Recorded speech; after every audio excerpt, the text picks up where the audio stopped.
तर मग मित्रांनो, आपला 2-3 दिवसाचा ब्लॉग म्हणजे 2 तारखेला शूट केलेला.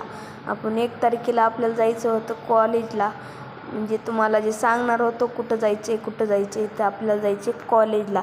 का आपला ITIला नंबर लागलेला आहे, हॉस्टेलला पण लागलेला आहे. आपण आलेलो आहोत हॉस्टेलला. हे असं काय आपलं हॉस्टेल आहे. व्हिडिओ आवडली तर लाईक, शेअर, सबस्क्राईब. हे आपण ब्रश वगैरे केले. हे कॉलेजला जायचा रस्ता आपल्याला पुढे सांगेल कसे जातो कसं नाही. मग आपण हे गेलो इथून असंच. बघा हे रस्ता खूप भारी नाही सध्या, पण बघूत. हे इकडं तसं आहे सगळं जंगलच आहे. इथं आत्ता एक शूट नाही केला. मॅडमच्या अंगावर दरख्त पडत होतं बघा. हो का, हे टाकलं आहे पाठी. मग भावांनो, हे चंदनाचं झाड आहे का मला नक्कीच सांगा. आणि व्हिडिओ आवडला तर लाईक, शेअर, सबस्क्राईब आणि बाय. आणि मग आपण असे चालू शेतातून. हे रस्ता शेतातला, हे पुढे दाखवीत राहील मी कसं येतोय कसं नाही. रूमला आलो, आपला डबा खाल्ला आणि डबा थोडा वेळ आराम केला आणि बाय.